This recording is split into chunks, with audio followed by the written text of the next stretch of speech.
STMK Radio 100. You're listening to Stop the Madness, Keep It 100 with your host, Sean L., Let, and Tone the Stone on STMK Radio 100. 100. 100.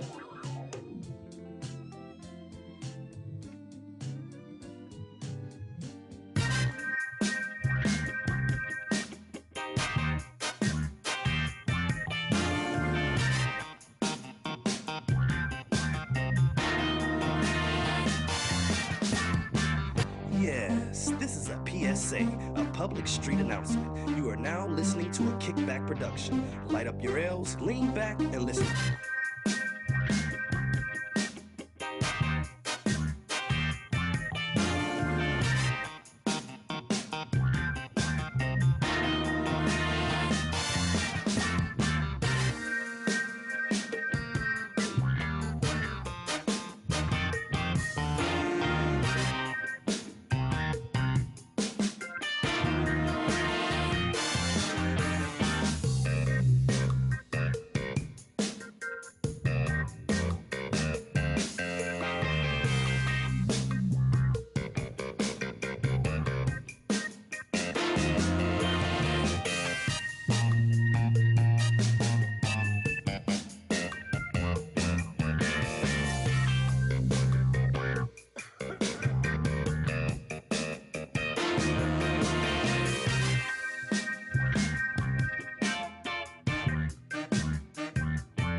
Welcome and good afternoon. I'm your host, Sean L. Wow, Doug, look at the chat room. It is full and people just packing in there right there. And all the people that's signing in from Boston, Massachusetts. What's up? Oh boy. Oh, yes. First off, we like to thank everybody for all the emails, texts, and calls that you send us. We value your opinion and we will let it show here. Well, Doug, I guess we about to just go ahead and stop the madness and keep it 100 here, man. Please do. And get right to the point here. Please. Yes, yes, yes, yes, yes, Please. yes, yes, yes. I know everybody right now Please. is just going crazy Oh boy. in the chat room right now. I'd like to thank Facebook, YouTube, Snapchat, Ustream, everybody that just came in with us on our social media outlet. The chat room is blowing up. On fiber. And all of the law enforcement officers that are there in Boston, thank you for showing us some love. I know why you're here, and Thank you. we're going to speak to it right now. First, I just want to say that Stop the Madness, Keep It 100 show is a show that's produced by Kickback Entertainment and Productions and is broadcast on STMK Radio 100. Here at STMK Radio 100 and Kickback Entertainment Productions, we do not condone anyone calling people of color the N word, Not at all. nor do we condone the bad treatment of women or cyberbullying. Not ever. We got a girl sitting in the studio today. That's correct. Also, sign into the chat room. Thank you, Michelle Jackson, for coming back with us. We appreciate you being a loyal listener, and we address some of your concerns. And I'm going to say this to all the law enforcement officers in Boston and in Ohio. Our law enforcement correspondent Saxman opinion was that of his own, and he was not speaking for any law enforcement agency or organization here in the state of Ohio or anywhere else. Nor for STMK, nor for Sean L, nor for Doug Million. Management at STMK Radio 100 talked with Saxman about your opinions on his research and statements about women, kids, and people of color. And it was agreed that we will remove him from the air and part ways. Here at STMK Radio 100, our listeners come first, and we will let your opinion show. So at this time, as the host to Stop the Madness, Keep It 100, I'd like to offer my apology to anyone that was offended and all the people that was in Boston, Massachusetts, or who was offended by some fake Facebook post that was put up later on after Saxman was criticized about some of the statements he made. And I also would like to offer my sincerest, most sincerest apologies to anybody out there who was offended by anything, because we don't do this to offend anyone or to step across that boundary in any way, state, form, or fashion. We're here to, first of all, inform our listeners, and I'm here to basically entertain, and it is not entertaining what happened. And again, on behalf of Sean L. and myself, STMK 100, we sincerely apologize to you guys, and we hope that you stay tuned and let us make it up to you. But that was not our opinion. That was not our opinion, and that was quite sad. Now we're going to look back at 3 times in history that America has failed to learn a lesson from. I got breaking news. Oh, not yet, not yet, not yet, not yet. Breaking news. Hold on, hold on. I know. I just had to put that in there because I'm excited about trying to get to it. I know you're excited, but just wait a minute because we're going to go down. Okay, we're going to go down. All right, go on here, do your thing. Okay. It's like we're running down a parallel road with the past, and we just got to repeat it. A president who's running on law and order, under investigation for breaking the law, and on the verge of impeachment. A war we've been fighting for years. Police clashing with the black community and protesters in the city streets. Inner cities burning, and a foreign policy that's a mess, sending troops into harm's way without a clear-cut policy. We do not learn anything, and we did not learn anything from what happened at the last events. So you have to ask yourself, and I want you to remember these dates, why we didn't learn from June 25th, 1876, or 1946, or November 14th, 1965, or for the events that happened September 11th, 2012. Doug, I want you to remember those dates because we're going to come back to those dates tonight, okay? And I want you to remember those. Got them calculated, got them memorized. I'm writing them down right now. Wait a minute. Tonight, in Studio 51 with me as always, sitting in the funny chair, holding up the world, Doug Million. What up, y'all? What up, world? What up, world? Man, wow. And sitting in the red room with us, joining us tonight, we have a guest, Pasha. For all of y'all that's out there that's listening, it's Pasha, like Tasha, but with a P. And she does not like to be called Tasha. It's called Pasha. Her name is Turkish. She may be called that 20 more times before the night's over with. Oh, boy. Y'all going to see Chanel on the floor. The Girl Scout troops going to be coming in, kicking him and everything. Welcome, Pasha. Wave to the people. Say hi. But, Doug, what's that breaking news you got? Man, I really don't even want to go there. But I got some breaking news for y'all out there in the internet world and in the listening world, and to all y'all that's listening to us. Breaking news. FBI granted FISA warrant to monitor former Trump advisor Carter. This appears to be the first confirmation that a FISA warrant was in fact approved to investigate contacts between Russian intelligence and Trump associates. Spanish police have arrested a Russian programmer following U.S. allegations of large-scale hacking.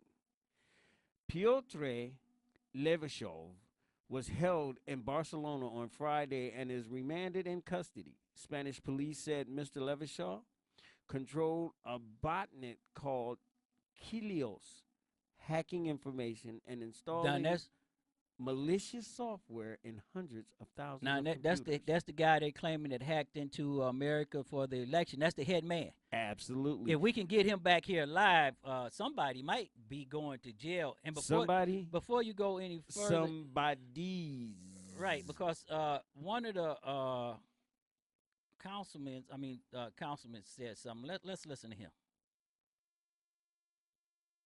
That my impression is I wouldn't be surprised after all of this is said and done that some people end up in jail.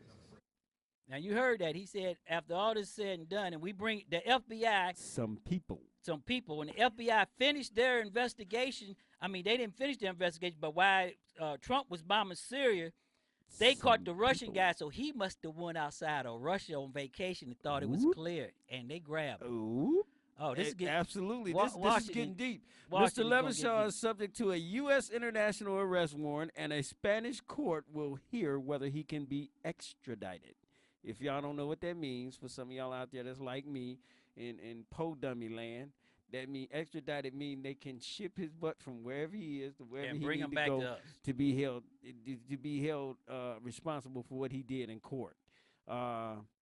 Much of his alleged activity involved ransomware, blocking a computer's access to certain information, and demanding a ransom for its release. Mr. Levishaw's wife, Maria, told Russian broadcaster RT that the arrest had been made in connection with allegations that Russians had hacked the U.S. presidential election. Whoops. In further breaking news, Kendall Lewis has passed away. That big kahuna.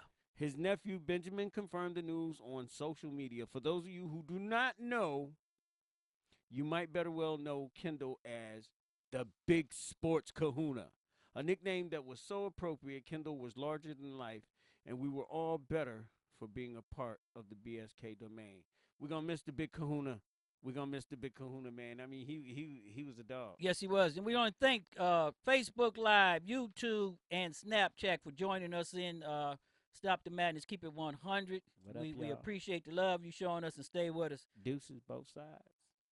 Further breaking news, and this one really hit home for me, man. This one really, really hit home for me, Chanel.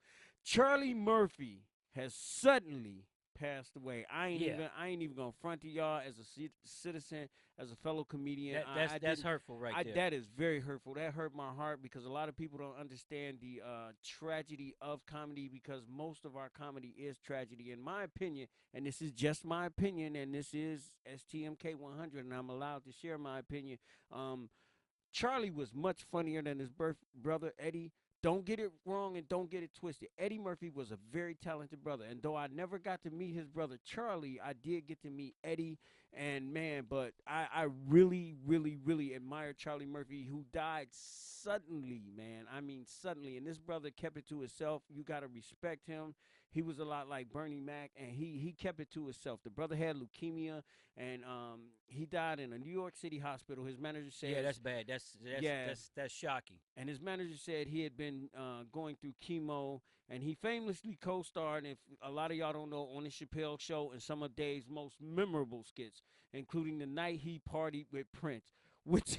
Oh yeah, that's some crazy. of the funniest stuff. No, but you know, Charlie Murphy. No, but you know the one. No, you know the one I like, Doug. You know the one that I like. Which I like the one when he went into the bar with Rick James, and Rick James says, "Charlie, what did Murphy. the hands? What did the fingers say to the face?" And Charlie said, "What?" And he said, "Smack, smack," and he smacked the taste out of his mouth. Yeah, that was man. That was and a lot of crazy. people, a lot of y'all do not know, man, but he did just last night. They showed a special on him. They kind of interrupted BET, and they showed Unsung, and it was all about Charlie Murphy. And Charlie, a lot of people don't know, Charlie Murphy was on his way to being a decorated officer in the Navy. Yeah, that when was, his brother Eddie blew up, and Eddie, the only reason he stopped, because Charlie was a troubled child, and he the only reason he came out of the Navy because Eddie was making all that money, and Eddie paid him 4 times more.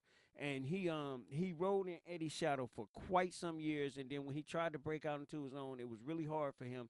And then one day he just tapped into the tragedy of his life and was keeping it real in the audition, and he literally pulled a gun out in the audition, and he scared the hell out the producers and the directors because they didn't know whether he was auditioning or getting ready to rob him. And that was the birth and the start of Charlie Murphy's career. Well, here at STMK Radio 100, we have a special place in our hearts for Charlie Murphy because last year when we started up, he gave us some love, and all the people, and also like T.Y. Martin gave us some love. So we hooked into that, and we really, really want to send our condolences out to the Murphy family, and he's going to be truly missed. Yes, we definitely send our prayers and condolences out to him, his family, and to his brother Eddie, I know you're out there listening somewhere, man, and you have our deepest condolences. And to Charlie's wife, Tisha Murphy, who died also, God rest her soul, in December of 2009, also from cancer.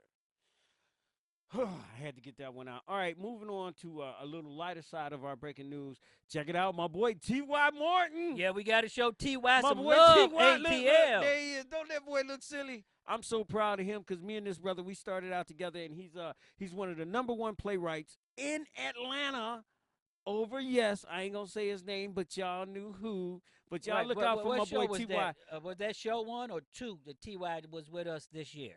That was January. that was show number 2. Show number 2. People go back and look at it. Yeah, T.Y. Martin was call, with us. Check it out. He when called he was here in. in Cleveland, and he called in. He came home for a visit. He showed us some love. Yeah, he was home visiting for the holidays and visiting his kids. And whenever he comes to Cleveland, the brother always makes sure that he give me a call and we stay in touch. And, you know, we stay in touch via social media and throughout our calendars and now what. And coming up soon, check it out, y'all. Let's go crazy, y'all. Paint your eyes up May 9th. 8 p.m. till 12 a.m. And if y'all know T.Y. like I know T.Y. love himself some karaoke. For y'all that don't know, that's karaoke. Yeah, that brother loves some karaoke, but he gonna have a karaoke birthday bash at Chicago's Nancy's Pizza, Camp Creek, 3360 Shelby Lane he's coming Street. up to Chi-Town. Yeah, he gonna be coming up to Chi-Town in East Pont. Hey, y'all show my boy T.Y. Martin some love. Some good love. Catch the plays he's doing down in Atlanta. Show some love. And ATL, we're coming that way to show us some love. Don't miss out on that one. He gonna be down there in East Pont. He gonna be in Chicago. He gonna run through Cleveland. He gonna be somewhere everywhere doing his thing for his. He gonna be doing karaoke everywhere. And trust me, man, if you ain't never seen a T.Y. production, you gotta see this cat when he do karaoke. Oh yeah, it's gonna be good. He off the chain. But that's the breaking news for today. So again, to the Big Kahuna, our hearts go out, and to Charlie Murphy, to your family, and to all your friends, brother. Please rest in heaven. You can get some rest now. He had actually, man, this guy. Charlie was a bit of a philosopher too, man, and I got the last couple tweets that he sent out. He sent out something over Twitter just before he died. The night before he died. In fact, the last 2 nights before he died, the first one he sent out. I don't know which order they go in, but the one he sent out was one to sleep on, release the past, to rest as deeply as possible. And what he's saying there right there, and that's deep, what he's telling you is let your past go, people, and head into the future and start living your life. Life is too short to be hating someone, to be angry about something. It's time to move on and put your faith in the Lord and walk in the path that he got scheduled for you. That's right. And I got the last one. Charlie's last tweet was, rise and grind. Good things may come to those who wait, but only things left by those who hustle. And that was a quote from Abe Lincoln, and that was one of his favorite quotes. That was cool. Now, tonight, what's going on in America? What did we miss and we didn't see in 2013? I'm going to ask you this, Doug, and I'm asking everybody else the same question as we get into this. Why is it so important to bomb Syria now? After 4 gas attacks and hundreds of women and children killed. What makes this so important right now to go into Syria, which is make no mistake about it, is a civil war. They did nothing to the United States, nor did the United States have a national security interest in that area. So when President Barack Obama wanted to go in and drew the red line, what's the difference now? And I'm going to ask this about, keep asking this question, okay? Because we just declared war on another country. Mm-hmm. And this is a clear violation of international law and a violation of our Constitution. I think it's very obvious what the difference is, and it ain't what y'all think I'm about to say it is. But Congress didn't declare war on Syria, and they didn't do a AUF, which is authorized the use of force. Right. Okay. And if you go back into 2001, that authorized use of force was only for terrorist organizations, terror cells, or places where terror suspects were at or being. Assad is not a terror organization, and he's in a civil war with his own family. So we haven't learned the lesson yet. And remember those 3 dates that I was talking about before that we're going to go back in there because tonight we're going to talk about what's going on in Vietnam, China, North Korea, and on down the line. So what is so important in this new Did you just era? say that? Yeah, I did say that we're missing here. So I'm going to tell you right now what I think is so important that we missed and in the news, okay? And I'm going to tell you what it's all about and why we're bombing Syria and why our president is changing up his tune, why everybody's beating the war drums and everybody's coming down because the Senate just did the nuclear option to appoint a Supreme Court justice. Yeah, they did. Okay, Yeah, that's number one. Number two, front page news, Trump Russia investigation. If anybody believed that Russia and the United States are at the odds and they can't get along, we got a serious problem here, folks. You know why? Because, once again, the man behind the mirror is sending us the shiny object. Yeah, the man behind the ear is sending us the shiny object. But I want you to hear this in your own ears because in 2013, Barack Obama and his organization said this. Contemplating years, not even months, to my knowledge. What it would contemplate is some current operation along the lines that I just described. I'd just point out, and just ending, that the language we used in 2001, I think most of us would not have thought it'd be used today. This authorization goes to the next administration, so the next administration would have the authority and may have a totally different view on that. It may indeed, Senator, which is precisely why President Obama said, I'm going to put it in the 3-year range. And he specifically thought that through. He said, you know, I don't want the new president to come in and face the kind of choice that I faced on my desk day one, which had to be made within 30 days with respect to Afghanistan. So he gave it the distance of the year. So now you hear President Obama sitting up and went to Congress and asked for AUF. The question again I ask you, what are we missing when the United States started bombing Syria last week that we didn't see on the front page news and what we're not talking about now? I'm going to tell you something else. Trump made false charges against Susan Rice, the head NSC for President Obama, and said she did unmasking. The Republicans now has come back and said she did her job. But you don't see that on the news now. Oh, no. Okay. No, they want you to see the propaganda. The second thing was the Chairman Newman was removed from his investigation. Yep. Okay, because now he's under investigation for releasing classified information when Trump brought him into the White House and tried to fix the investigation and set the narrative. So now he's in trouble. Okay. Michael Flynn is facing 3 felony charges. 3 of them. And a charge of treason, which could be punishable by death. Okay. And he was refused immunity by the State Investigating Committee of the Senate, Intelligence Committee of the Senate. Sad stuff going on in our The politics. job report is down, way down. Okay, we're not talking about that. Remember, day one, we're going to have so many jobs and we're going to win. We got a lot of jobs. That's what you miss. Just can't now, get the them. Republicans right now, I'm just going to say this, okay, because all this stuff going on and they defunding Planned Parenthood and they changing our institutions to the point where they're never going to be able to go back that we know of.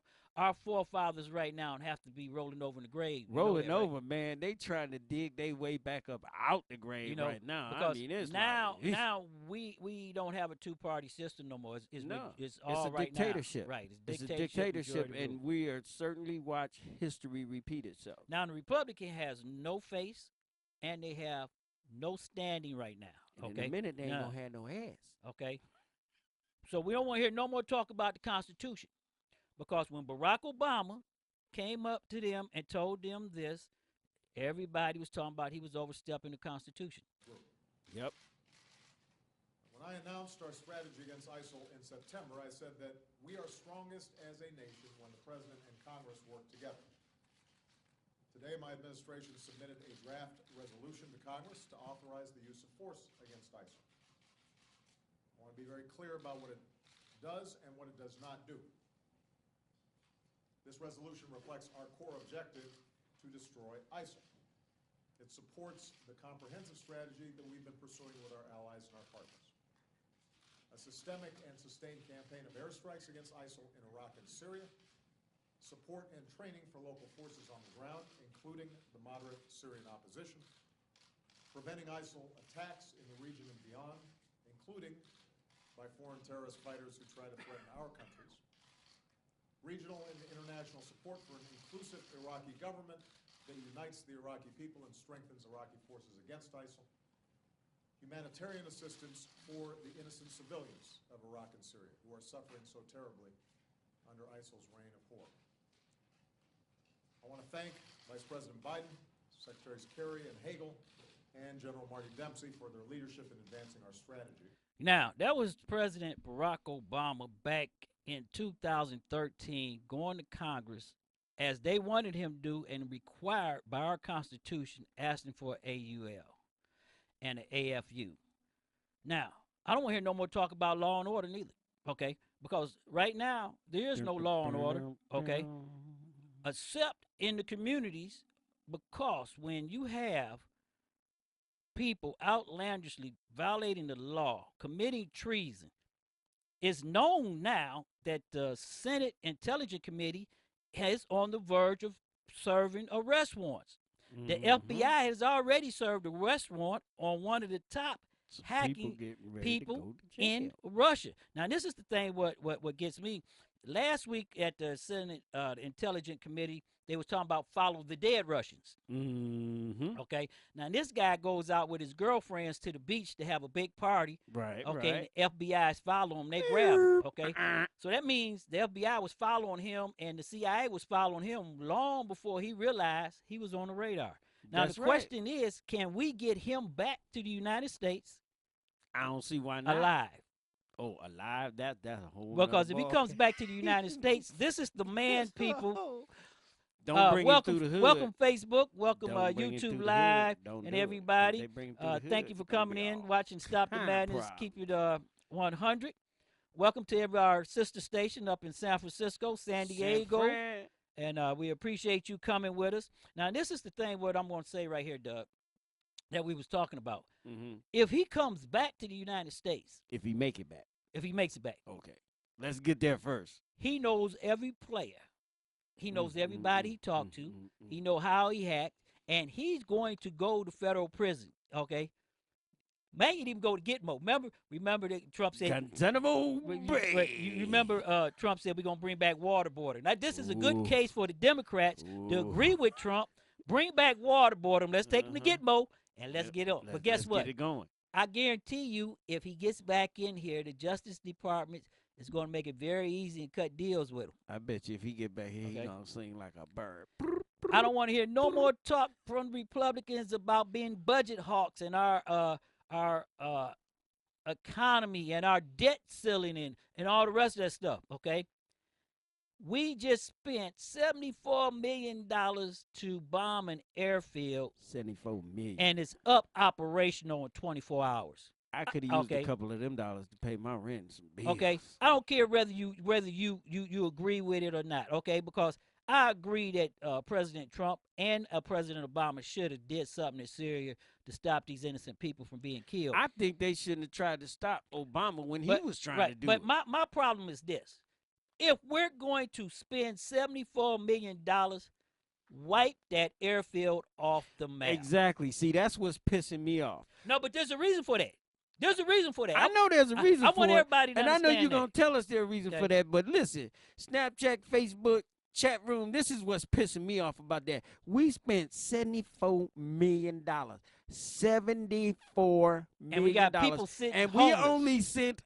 we only sent off 59 Tomahawk missiles. We didn't send Pookie and them up in there and do some real damage. We didn't take out no planes. We didn't take out. All we did was make a couple of freaking potholes in a dang on airstrip, man. But we didn't even do that because they still flying out. But my problem is this, and They I'm going to say passed them. this. They used cold patch. They went One, to Home Depot, during got the it for election, $7.99. President Trump, and you notice that while on my show, when we talking about the president, we didn't say Mr. Trump. We're going to give him his respect. We give him full respect. We're going to give say him full President respect. Donald Trump. So you have to look at this. During the election, remember he said he would never tell nobody what he's going to do. Right. If him and the Russians didn't have a relationship, why he's calling the Russians and telling them that they're going to bomb the airfield, get everybody out, move everything? Because he ain't going to tell nobody what he's going to do. No, because the Russians already planned this. You understand? Let me tell you what's going on here. Because if the Russians did not want the United States, because we're so worried about killing Russian soldiers and starting World War III. We wouldn't have been over there in the first Nope, place. the They would Russian- have intercepted them nope, tomahawks. The Russians would have never left the airfield. True. And the Russians had anti-battery missiles Right. there to shoot the tomahawks down. They would have intercepted Okay, them so tomahawks. don't talk about the budget no more. I don't want to hear no more Plus, about the all budget. hell would have broke loose, and we would be amidst what would quite possibly be World War III. And I'm going to go right here. The Republicans at this time can no longer pick up the Bible and talk about faith. Oh, my goodness. Like And- they was doing that in the first place. And Lord I'm going to Jesus. say this, and this is why. We, the United States, allowed Putin to kill innocent women and children so they can prop Trump up and make him look strong. Try to make him And look the United States allowed And then them to let him kill come these women and in. children, and then we Mhm. respond with that fake missile strike, Yep. spending $74 'Cause it wasn't million real. or more. 74 million. Okay. And the 74 million was spent to make a little film. That's all it was. And this people. is a civil war that the Republicans said that Barack Obama did not have the right to interfere in. Okay. Just as the Russian story took back seat, they try to make Trump look strong. All of a sudden now everybody's praising him. He's the big man and everything else. Well, let me say this to Mr. Putin. You're wrong. dead Okay. wrong. You can fool some of the people some of the time. And you can fool some of the people all of the time. But you can't fool the American people and make us look bad, okay? That's So everybody right. has to understand this. That why that was going on and these backroom deals was being made and innocent people was being killed, okay? And that's sad. The FBI was doing their diligence and they wouldn't got the hacker. Somebody is going to have to answer for them dead Somebody children. dropped the ball. Somebody's got to answer for those dead children. Somebody dropped the ball. Somebody got to answer for the backroom deals that America. Mhm. So America don't never stand on the step no more talking about we the greatest country, talk about that we can do. We allow a dictator and a murderer, Putin, Russian president, our president, to kill innocent women and kids so Publicly. he can get a backseat story of not Publicly. having a relationship with Russia. No. So he can pump his chest out and pretend to be the big man. The Russia investigation is going to go on, and the hearings will be had.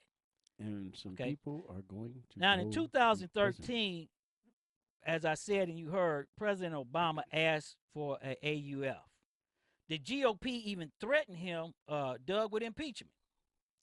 Yep. Okay? So how you going to threaten the president with impeachment and say he doesn't have the For right trying to to do do this what's and it's a civil war? And then they're going. Some of the members who's praising Trump right now, they went as far as putting laws in effect and writing legislators and Mhm. legislation to stop any action in Syria in 2013. Yep. First. Now they're standing on the steps of the Capitol Hill talking about, oh, how America had to do this, how Trump is good. Come on, America. It's time for everybody to stop the madness Open up and, your and eyes. open your eyes Keep up right it here. 100. Okay? We're fighting in two countries right now. We're still at war in Afghanistan. We've been there Only since two? 2004. That's 13 years. Yeah. We're still back in Iraq, even though Barack Obama's brought it home. We're back in Iraq. Still there. We got 1,000 soldiers over in Syria. We're getting ready to fight Iran. and it's about to jump off with North Korea. no, North Korea talking about sending a nuclear bomb off, blowing L.A. You might not be here. Alaska, Arr, okay. Japan. arr. Now Trump is forcing this nut because now he done put a carrier group, okay, over there with him. Who knows? He might just drop a nuclear bomb right there on the carrier group. Okay. And you really don't want to mess with that cat because that cat is a loony. He didn't already killed what? He killed his daddy. He killed one of his brothers. I mean, he killed one of his I mean, this cat, man, he killing up folks like crazy. But Trump, man, Trump is on some stuff because I'm thinking about them dates that you told me to remember, and I got one of them right here.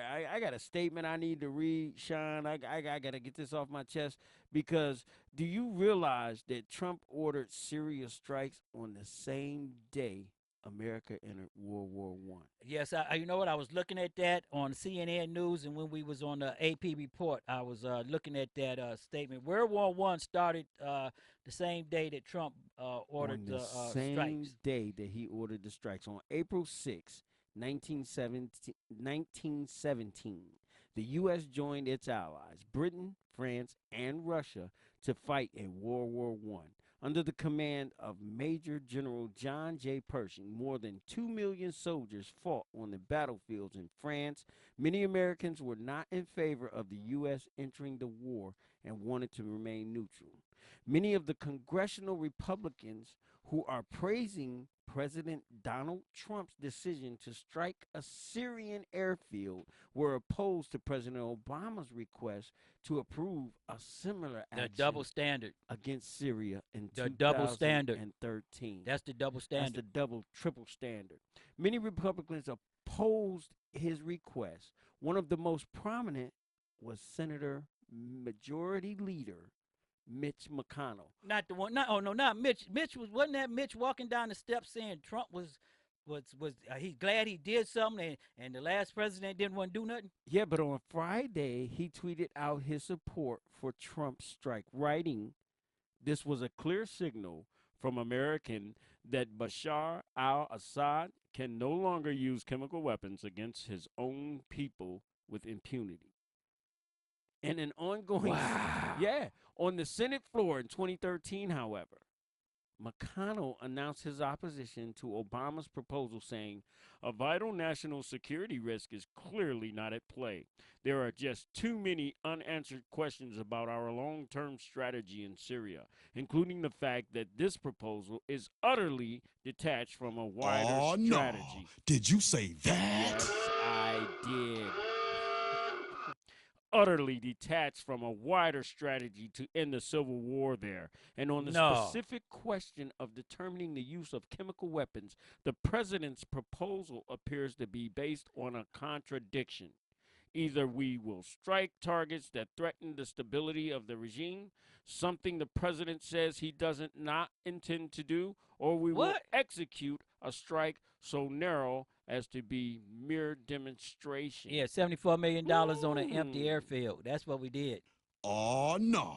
Did you say that? Yeah, I believe he did. Oh, let's get ready to rumble. Let's get now, ready. Check this out, get ready, though. Speaker of the House, Paul Ryan, also endorsed Trump's actions in a statement released Thursday night.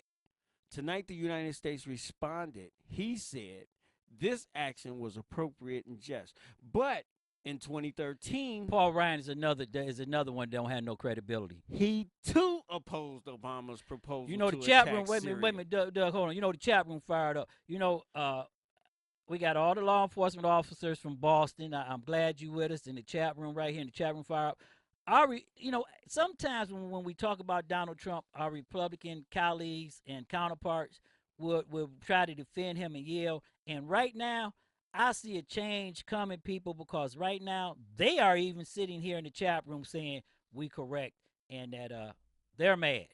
Just the facts, man. And what's the name? Ann Coulter has bored over and hit the ceiling about that missile strike. Yeah, Ann Coulter tripped out, and check this out. Senator Marco Rubio, what Trump called him? Little Marco. Little Marco. Believe me. Little Marco. Believe me, Little Marco. Believe me. Right. Trump's actions, the right move. This is not similar to 2013 for a lot of reasons, he said. Assad was actually losing the war in 13. And if we had supported some of the elements on the ground that were no jihadists, he may have very well fallen. The Russians. But you know what the problem of that is, Doug? I'm gonna say this: more people was killed when Assad did those 4 gas attacks than the last one. Okay, Yeah. more children. Did you remember that picture, that little boy sitting there? I mean, come on, where was their heart and everything then? Man, Where was the outrage? And that's some cruel stuff, because I talked to a veteran. I deal with another veteran that I know, and recently we were talking about that, and he was like, "Man," he said, "Do you realize what those chemical attacks do? Those people are actually drowning because those chemicals choke out your lungs, Right, and and introduce oxygen, not oxygen, but pull oxygen out and introduce fluids to your lungs." Right, and we like to also thank the veterans that's joining us from the VA and everybody. Thank you so much. Want to God bless thank you y'all all. for y'all service in the chat room, because tonight we got a treat. We're going to talk about something and go right on into that. It's just an outrage, Doug. It is beyond an outrage. I mean, some of the stuff that these people. Senator Orrin Hatch tweeted of Trump's decision to attack on Thursday night. But in 2013, he, in a statement, what is clear is that launching a few missiles will not do nothing to end Syria's civil war, and is neither a real strategy to stop the development of chemical weapons in So Syria, we spent $74 million for nothing. nor a guarantee that chemical weapons won't be used in the future by the Assad regime. All the potholes in the cities, the bridge falling down, our infrastructure gone, all the homeless people, and we just threw $74 million away like that. Come on. Pissed it off. Everybody in the hood starving. Pookie, Mike Tyson, and the rest of them went up in the club and made it rain with $74 million and left their people sitting out the street starving. Just starving. I mean, but this is on a larger scale, because this is our president-elect. Okay, for those of you who got up, and I got to piggyback Sean, and y'all can say what y'all want to say about me, but for those of you who voted for Donald Trump, you're getting exactly what you asked for. And for those of you who did not vote for Donald Trump, you're getting exactly what you deserve and should be expected. But this cat pissed off $74 million. We got people starving right here at home. We got so many. This is we the got biggest people part. that's homeless. Man, oh, this crazy. But, Doug, this is the biggest part right here. A lot of young men is getting ready to lose their life. A lot of them. So because they're going to have to go over in Syria. And if we haven't learned anything from Afghanistan and Iraq, where once we break it, there's no repair, and we ain't gonna never leave. That's it. Remember when George Bush went into Kuwait to liberate Kuwait? Right. And remember, they was gonna go into Iraq, and everybody stopped them and said, "No, George, don't go into Iraq, because if you go in there, you're gonna be in there for 20 years or more." Guess how long we were there? 20 years. Okay, no, we're not quite 13 19. to 13 now, because you have to understand we didn't take Saddam out there. But ain't we still there? Yeah, we're still there, and we're going to be there. Okay. So, I don't understand. But tonight, we're going to look at a lot of issues, and we're going to go back to a point in time where it's really, really, when we talk with some veterans. So everybody, Facebook, Snapchat, and all y'all stay with us and stick up here, because we got a real thing, especially if you was a veteran in the Vietnam War. You don't want to miss this one. Man, you don't want to miss this one. You don't want to miss this one, because this is going to get deep. Because, I mean, Sean and our IT people and our producers, man, they went deep, and they got a lot of work. But before we get to that, man, I got to read this. I got to read. Oh, now, check this out. All that stuff that we were talking about before, y'all got to listen to this. Chat room, get your keyboards ready. Get ready to get fired up and start falling off your keyboards again, because check this out. This is what's going down. That all the stuff that I just talked about that President Donald Trump did. Obama seeks approval by Congress for strike in Syria. President Obama abruptly changed courses on Saturday and postponed a military strike against the Syrian government. That's not this Saturday. That was back in 2013. Right. President Obama abruptly changed course on Saturday and postponed a military strike against the Syrian government in retaliation for a chemical weapons attack so he could seek authorization first from a deeply skeptical Congress. And one of the riskiest gambles of his presidency, Mr. You notice they're not calling him President Obama. They say Mr. Obama Right, Mr. effectively dared lawmakers to either stand by him or, as he put it, allow President Bashar al-Assad of Syria to get away with murdering children with unconventional weapons by asking them to take a stand. Mr. Obama tried to break out of the isolation of the last week as he confronted taking action without the support of the United Nations Congress, the public of Britain, a usually reliable partner in such international operations. I'm prepared to give that order, Mr. Obama said, in a hurriedly organized appearance in the Rose Garden. Yeah, and they would have impeached him. Yeah. They would have impeached him. As Americans' destroyers armed with Tomahawk missiles waited in the Mediterranean Sea, but having made my decision as a commander-in-chief based on what I am convinced is our national security interest, I'm also mindful that I'm the president of the world's oldest constitutional democracy. Did you notice what I said there? He said he was the president of the world's oldest constitutional democracy. The Constitution don't count anymore. Exactly, and that's exactly why I brought that up, because Sean said that didn't count anymore. But this man was upholding that. And although congressional leaders held his decision to seek the permission of lawmakers who had been clamoring for a say, the turnabout leaves Mr. Obama at the political mercy of a House of Republicans. But tonight, we're going to talk about the Battle of La Drang Valley. The first time American troops faced an enemy who was not scared and ready to take on the line. We ain't scared. Doug, do you remember those dates I gave you? Yes, I do. Yes, I do. Do you know what those dates have in common? Yep, them dates were very, very significant, Well, brother.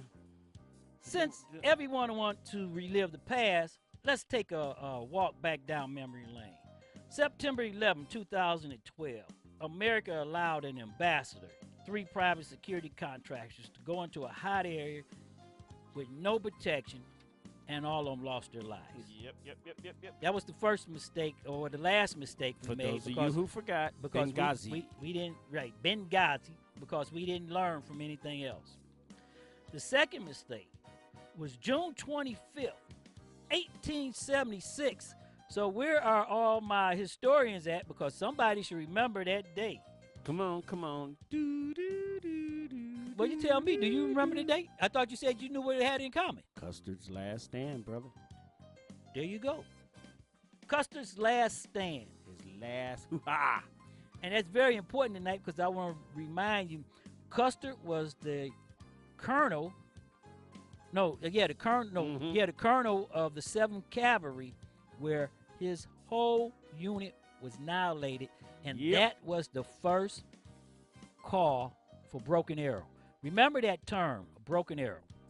Yep. Tell us about that. Because that wasn't the first broken arrow. That was not the first broken arrow. Oh, boy. Man, let me see. First of all, the battle which occurred June 25th through the 26th, 1876. The fight was an overwhelming victory for the Lakota Northern Cheyenne people. The U.S.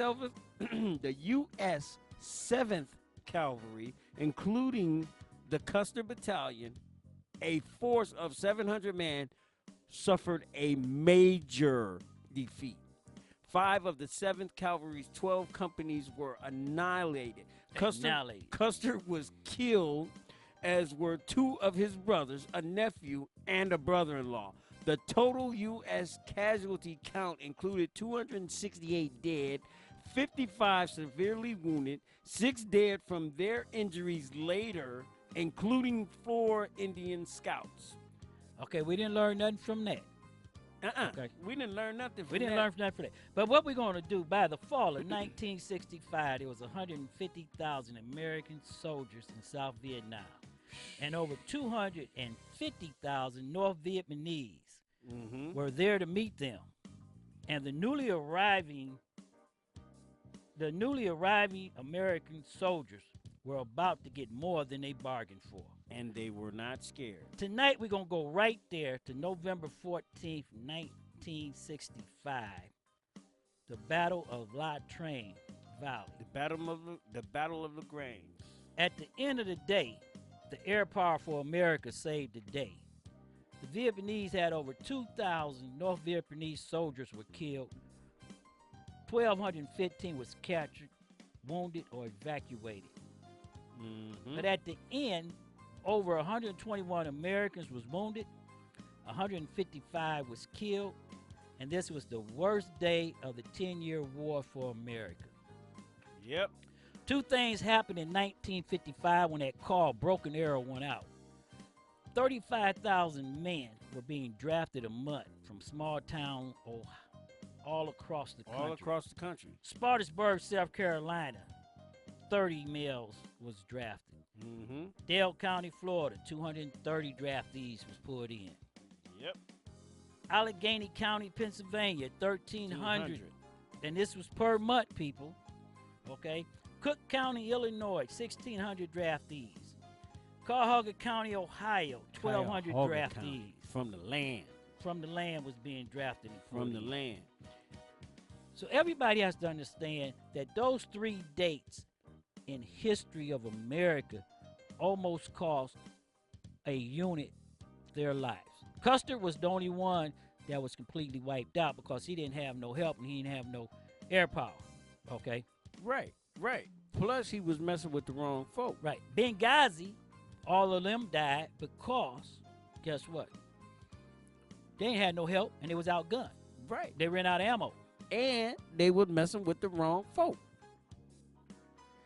You know, sometimes you walk up on that one and you got the right one.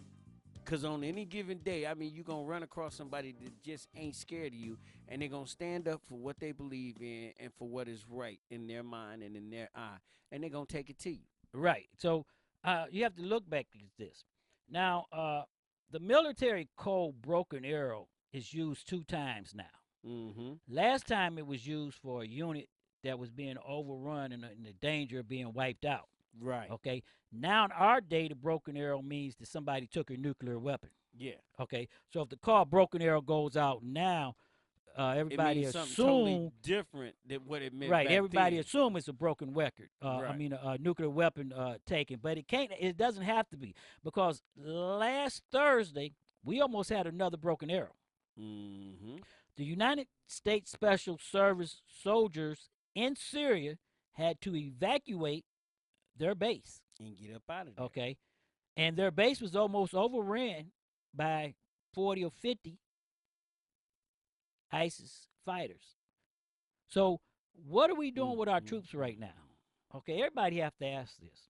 The first battle in Vietnam, the Battle of La Drang, comprised of 2 main engagements conducted by the 1st Battalion, 7th Cavalry Regiment that took place on November 14th through the 15th, 1965 at LZ X-Ray Landing Zone and by the 2nd Battalion, 7th Cavalry. So when they went in there taking our troops in, they thought 450 soldiers was going to go fight 250 Vietnamese. Right. Okay. And when they landed there at the LZ, that's what they really thought they had. Right. And this is shocking, okay? They were in for a huge surprise. Oh, a big surprise. Now, that's 52 years ago today. November 14th, remember that date. The first waves of troops from the battalion, an elite unit of the United States Army, and turned its horses in, okay, for Hueys, okay, airships, helicopters, however you want to call it, and experienced air mobile assault doctrine. And what that means was they was going to fly troops in, get them into the battle, fly them out, and bring them back home. Right. That's how that was supposed to work out. Okay. And it's very understanding on the thing that I do know that was pretty much crazy because like it was being said, Right. the plan was we're gonna shoot these guys over there in these airbirds, these low flying heavy helicopters that were used specifically for For that, transport right. to get our troops inside behind enemy lines so we can go in, do what we got to do, get out, and come on back home. Right. It was gonna be a quick drive by. We just gonna go. We was gonna handle these fools, and we was gonna come on home. But it didn't work out that way, and it was and not only, man, it was a big part of our history. It was a very damaging part of our history, and it was the beginning of a long string of veterans. It was the first and worst part of PTSD, which we just did a special on. With the last with the w- author from with the the book, author Pastor from A.J. Thompson, Pastor Stranger A.J. Among Strangers. Strangers Among Strangers, and I mean this was a very violent and corruptive thing because when they went in, they were expecting one thing. They thought they was just gonna go in, kick the field goal, and the game was gonna be over. But when they got there, it was a whole totally different thing. Well, they found out that the Americans, after they landed at LZ X-ray, and all the troops was there. All of them wasn't there because they only could bring in 8 at a time Right, on choppers. exactly. Okay, so that Exactly. was the biggest mistake they First made. mistake. First First mistake, and right? biggest. Right. First mistake they made is that they could only bring in a limited number of troops per chopper and drop them off in the field of battle. Okay. And they wasn't expecting them folks to have tunnels Secondly, dug. secondly, you have to look at this is that when they got there, this is why our intelligence wasn't bad, and our colonels and our leadership was slacking at this point. They were Okay. flawed. They wasn't slacking. They were flawed. Okay, because when they got there in battlefield, we put maybe about 150 officers there. I mean, troops there in the battlefield, 150, and then they found out that they had 3 battalions, 3 over 4,000 troops coming down that hill. per 150 that we Okay. sent in. And they knew right then because you know what? The North Vietnamese took one of their troops, sent him down the hill unarmed so he could tell the Americans, Yeah. we're coming to get you. Yep. We want to kill you. It's very shocking when you go to VA and you sit down and you start talking with all these individuals from VA, Mm-hmm. and they start reliving this. And they also helped us get this thing together. So stay tuned because if you was in Vietnam, you're going to love what we have set up here. Okay, within seconds of touching down at the base of Ching Pao Mu, a 2,400-foot high mountain mass that stretched 7 miles westward from Cambodia. Mm-hmm. The That's battalion commanders and West Point 9 Cents Colonel, Lieutenant Colonel Harold G. Moore. Harold G. Moore is best known by everybody in the military as Hal Moore Jr. Mm-hmm. He was the honorary colonel at the time, Right. and he got promoted to lieutenant general after this fight. And in his words, Hal Moore has sent out a scout party into the tree lines and started them to have them clear the edges of the field. Now, for those of you that are out there that are not veterans and don't really realize what's going on, but is interested in what's happening, the Vietnam War began as a civil conflict that pitted the North Vietnamese Communist government and the Southern Vietnamese Communist rebels, known as the Viet Cong, against the non-communist South Vietnamese government. But you know why the Americans got into this? Because it wasn't none of their business, But and they but needed something but to if do. you go back to this, and I want everybody to understand this, 1946, Ho Chi Minh, okay, Mm-hmm.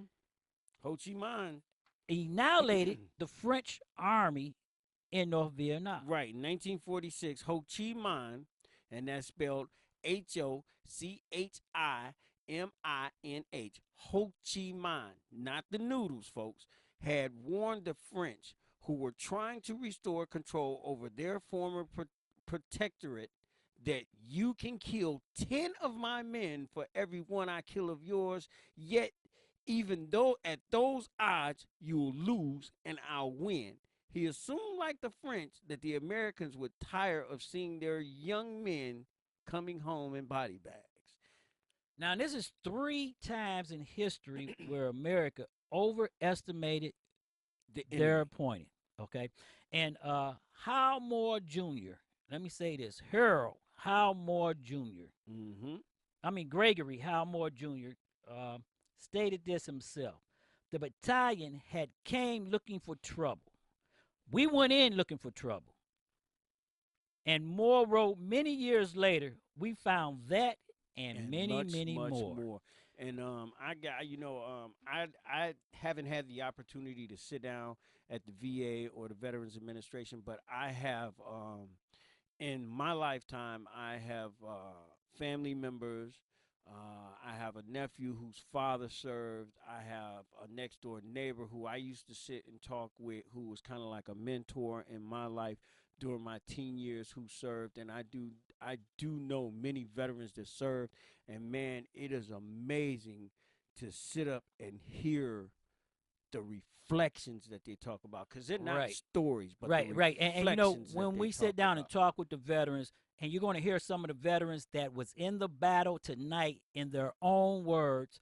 But this is the thing that everybody has to understand: history has a way of repeating itself. 1876, the 7th Cavalry was wiped out in its first battle with the Sioux. Yep. Okay, that was known as Custer's Last Stand.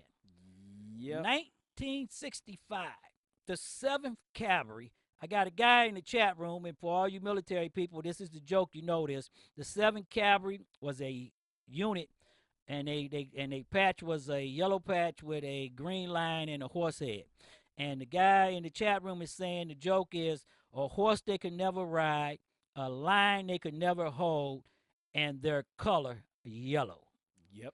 Okay, and that's what Meaning happened. Cowards. That's what happened after Custer was annihilated. Yeah. And Custer only got wiped out, okay, for the historians, is because he split all his units up. He had the power to overpower the Sioux, but he split the units in half. That's true. He had the power to win, and he did split his troops up. But that was not the only problem. The problem was he was up against the people who had their back against the wall, a people who were not afraid to take the fight back to him. And once they saw what he did, man, they took it to him. And I'm talking about the Native American people. Right. Now, and this was deep. Now we're going to go back again. As I said, history has a way of repeating itself. Since there was no declaration of war ever declared for the Vietnam War. Right. Let me see there. Our first troops arrived in Vietnam November 1st, 1955. That's right. Okay. There was no declaration, and the dates are a little bit sketchy. 1955, our first troops. It was widely accepted the Vietnam War started November 1st, 1955, and lasted until April 30th, 1975, which is roughly 20 years or 19 years, 180 days. So you have to look at this right here, precise. Okay? We went to war and never declared war. And we went only over there because the French got ran out, and America wanted to flex its muscle. And say, I'm the big Now, bad. look what's going on right now. Look what's going on. Mm-hmm. Where are we at with North Korea? Flexing our muscles, saying Flexing I'm our the muscles. big bad. We already had one round with North Korea, and it went to a draw. Yep. Are we ready to actually go back into it again? Because you know China is going to do the same thing it did in the Korea War. They're going to come and fight in North Korea uniforms. Right. They're going back their fellow man. And I you know what? I gotta say this, Sean, and I don't mean any disrespect. Y'all gotta understand, I'm a full-blood American. My people, my ancestors were here before anybody else, and I was born in the United States of America. I do not believe in calling myself African American because I think that is redundant. I am a full-blooded American. I was born in the United States of America, and I have to say this: for many, many years, of recent years, within the past 20 years, I have said, you know what, United States, we really need to be careful because we're not once the superpower that we were, number one. And number two, we need to really understand that right now, We have boots on the ground in so many other different foreign places. Right. That's what we're talking about right now. If somebody decide to jump up and put their foot in our ass, could we stop them? Well, this is the problem. What we're talking about right now. Benghazi. 1876. Right. 1965. Right. Okay. 1965. We was not at war with anybody. With nobody. We wasn't spread around the world. With nobody. We put 450 troops in. They faced it over 250,000 troops got coming. our mouth tore out. But no, the air power came back. But what I'm saying is right now, we are so strung out. Okay. Exactly. What happens when that call, Broken Arrow, has to come over again? And when we talk to soldiers, to step up and put their foot. Welcome in our Facebook, ass. Snapchat, Instagram. James, thank you for joining us. You know that we always appreciate you being here. I know the chat room. You're correct that over $314 billion in bombs was dropped in Afghanistan. What is the carrier group and what is our soldiers going to do going into North Carolina? But we talked to veterans. It was so nice to sit down with them, especially in the kill towers. But we have a treat for you right now, and we want you to sit back and everybody and listen to what we put together about the Battle of La Drang, 1965, and the second call of Broken Arrow. And y'all pay attention.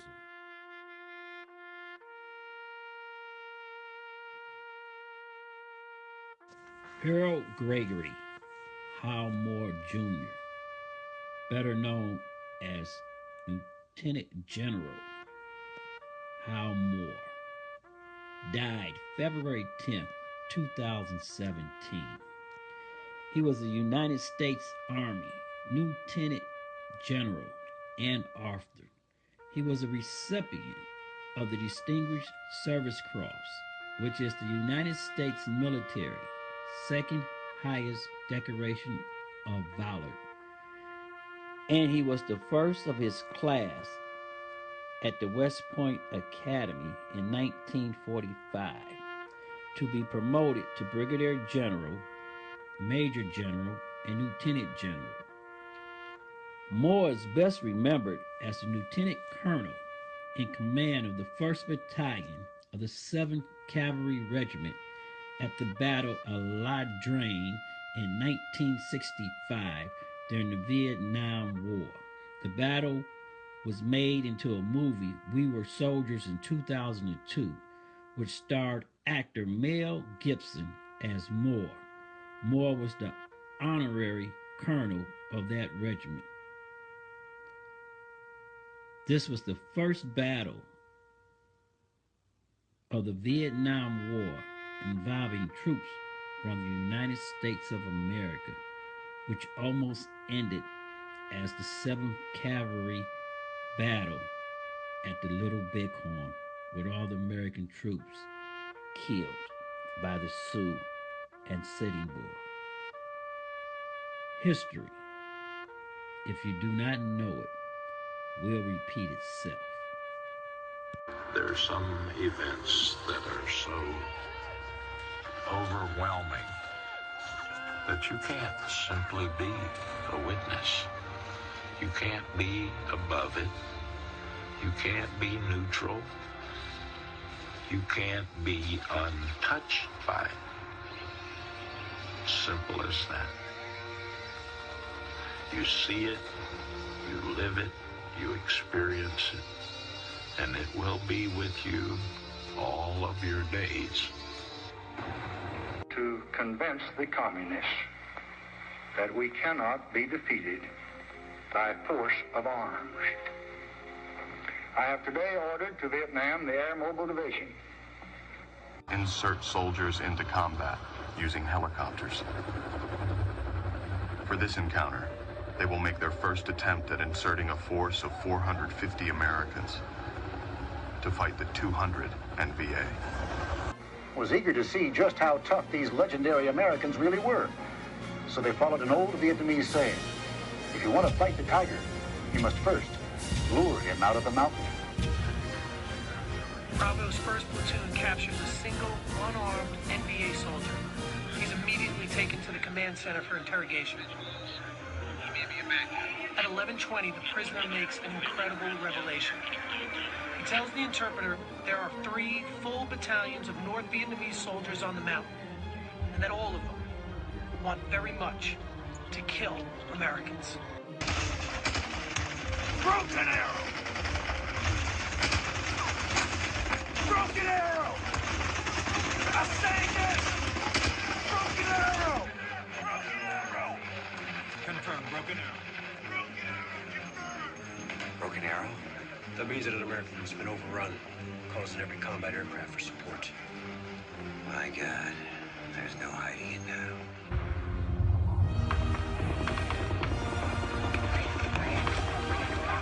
And finally, Colonel Moore looked at the Air Force liaison, Lieutenant Charlie Hastings.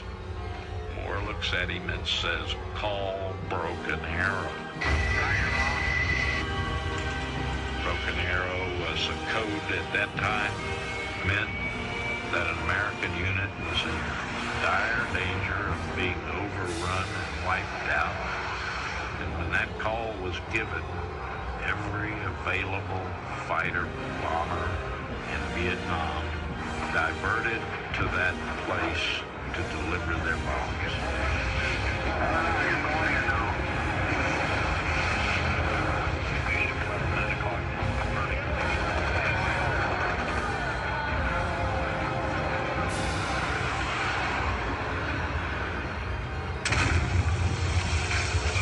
It was about then that I heard Colonel Moore yelling, "Get him off of us, Charlie.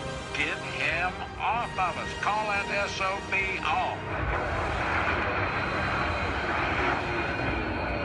And I looked up, and there are 2 F-100 Super Sabre jets like this coming directly at us.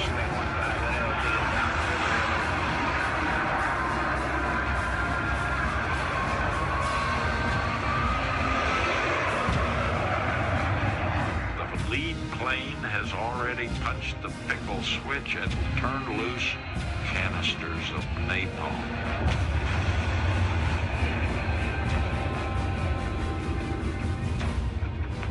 Hal was trying to stop the second guy from dumping his on us. But unfortunately for 2 or 3 engineer demolition guys, they were right in the path.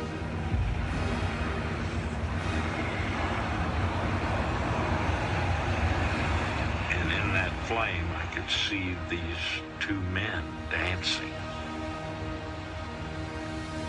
and screaming. Broken arrow! Broken arrow! I sang it! Broken arrow! Broken arrow! Confirm, broken arrow. Broken arrow? That means that an American has been overrun, causing every combat aircraft for support. My God, there's no hiding it now.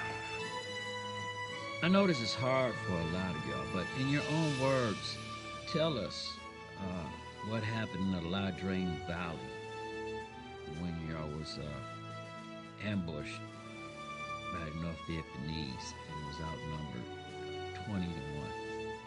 Packs on the ground like this, and opened our shirts and lit cigarettes and drank water. And we waited, and we waited, and we waited. We go forward, we pass through at least one company, and these guys are sitting, smoking, joking, and I'm thinking, not a good idea. And then whack, everything opened up. Just incredible. At that point, I was in a half crouch, saying, what is this firing that's going on all around me? The fire. Men with machine guns that suddenly popped out of the ground, started spraying us. Snap the air, hit the ground beside you. You know they're aiming at you. And I thought, oh, Jesus, they're all over us. They were determined to kill us all. And I was determined that wouldn't happen. You were the sergeant I lagged with my head on his right shoulder. North Vietnamese guy lay on top of me, using me and the sergeant as a sandbag for his machine gun, and started to fire. Hot shell casings were falling on my back. The only thing that saved me was the fact that the guy lying on top of me was shaking even more than I was. He was probably about my age, and he was shaking like this. Because combat is terrifying. My friends were firing rifle grenades at this group of North Vietnamese. Finally, they connected. One of them landed right here in the sergeant's armpit, blew his whole body away, and hit me right here, and cracked my jaw. Another one hit me in the leg, but it killed the guy on top of me. I passed out. When I came to, everybody around me was dead. Well, I just barely hung on to reality. I mean, I was on the verge of going insane from fear.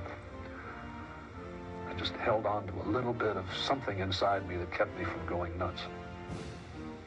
And I said to myself, if I stand up and say, guys, don't shoot, the North Vietnamese will kill me. If I lie here, my guys will hit me. Crawled to another place. They got hit by machine guns and mortars, and everybody there got killed or wounded. And later that afternoon, they started to mortar us. One got me in my right leg. And I almost bled to death because it cut a vein in my leg. I tore the bandages off my face, tied it around my leg, and made a tourniquet until I screamed with a pain. Passed out again. Woke up. I was alive. They jump up right in front of you, 5 yards in front of you, 4 yards, hand-to-hand combat. Guys sticking bayonets in each other's chests. It was close. Those you get, come out alive. Listen to your friends crying out for help, not being able to do a thing. Broken arrow! Broken arrow! I say this! Broken arrow! Broken arrow! Confirm, broken arrow. Broken arrow? That means that an American has been overrun, causing every combat aircraft for support. My God, there's no hiding it now. America's first major battle with the North Vietnamese has ended in victory. By the time the fighting ends, a total of 234 Americans lay dead. With enemy deaths estimated at nearly 3,000, U.S. commanders come up with a new strategy. Greatest fighting force in the world win an overwhelming victory one day, only to be crushed the next day. The Army never really found the answer to that question, and the American people were told a lie.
STMK Radio 100.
Hey, Thirst, can I try out a few Coke Summer sound effects on you? Yes. Cool. You okay with this? Yes. And this? Yes. And what about this? Yes. Ha! Gotcha there, Thirst. That wasn't sound effects. That was a Coke. I'm no longer thirsty. You're so out of here. Coca-Cola, open happiness. STMK Radio 100, the podcasting station that brings you the Stop the Madness, Keep It 100 radio talk show that keeps it real, no sugar. STMK Radio 100 also presents At the Table with Reverend Bill Miller Show. Check out Brother Bill's Bible study radio broadcast here on STMK Radio 100 at 8 p.m. Eastern Standard Time, 7 p.m. Central.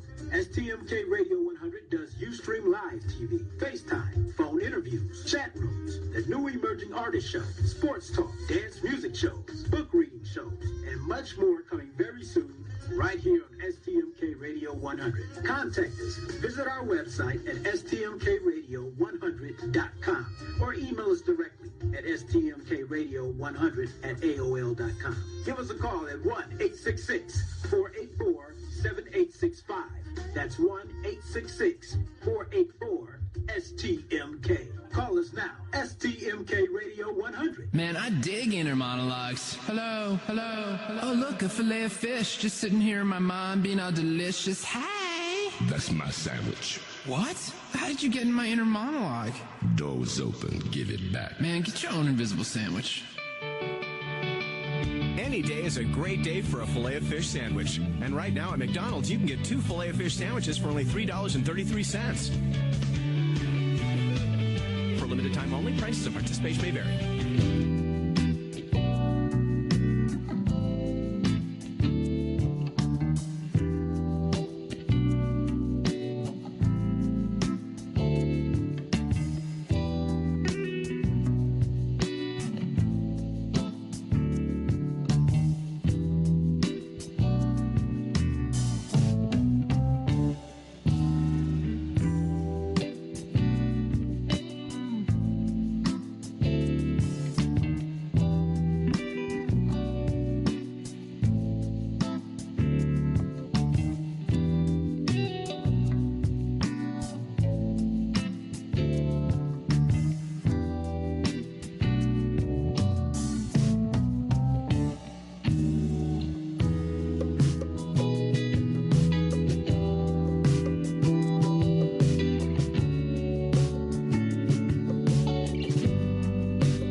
You've been tuned in to Stop the Madness, keeping it 100 on STMK Radio 100. And now back to your host one more time, Sean L., Let, and Tone the Stone.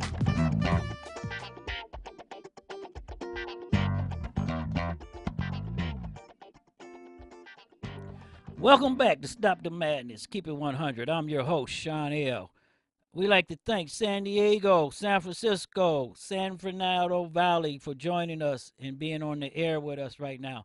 Facebook Live, thank you for joining up with us. Gerald Hall, James, thank you for showing your boy some love. YouTube, Jackie, Boston, thank you for coming in with us. ATL and Chicago's in the house. We're going to come right there. We like to thank everybody who served in the Vietnam War for your dedication, and we dedicated that first part to the gentlemen that was at the VA and the care towers, and anybody who lost their lives in the Vietnam War or in that battle we were just talking about. So right now, Doug, we want to get right back into it. The Cleveland Cavaliers are back in the fray. Oh boy, yeah, they back in the fray. What you mean? Hold up, what you mean they back in the fray? We ain't never been out the fray. Yeah, but we ain't never been out the fray. I do have some concerns. Some concerns. Dude, what's concerns Chat room, y'all need to pick up on this. For all you Cav haters out there, y'all can go ahead and chime in and keep on hating. But all I got to say is about this. Champs, yeah. But check this out. I do have some concerns. We're not playing defense. That's what our major problem is. That's what I see. But what you base that on? Huh? What I base that on?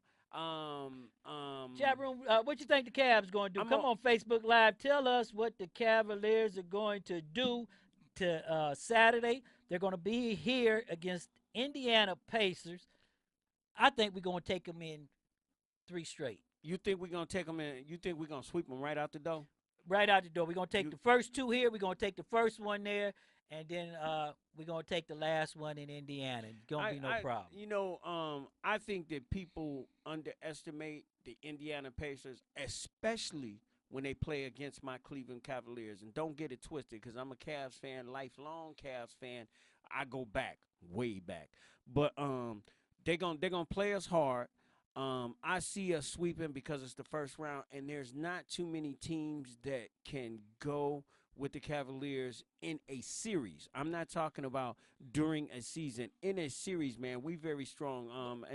Not considering LeBron James and Kyrie Irving, you got to look at our bench and what's been going on. Wait a minute. LeBron, come on. We don't need LeBron. We got Kai. See, that's what I'm saying. Aside from LeBron James, and Kyrie Irving, and they just got some people. You know, we got Kevin Love, and we just signed a big man in, and a lot of people don't know this, but y'all might have a surprise coming because there are talks, and I heard this from a very reliable source.